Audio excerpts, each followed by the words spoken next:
কিসের সাথে বলতে চাই, তারা ইহুদি খ্রিস্টানরা চক্রান্ত করে গাজাবাসীকে বিচ্ছিন্ন করে দেওয়ার জন্য যে স্বপ্ন দেখছে, সেই স্বপ্ন পৃথিবীর 200 কোটি মুসলমান তাদের স্বপ্নকে ভেঙে দিতে হবে, দেখছে না।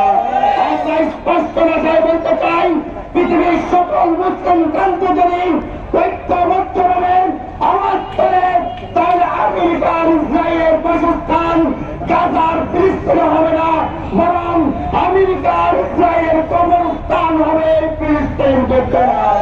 তাদের কবরস্থান রচিত হবে গাজায়।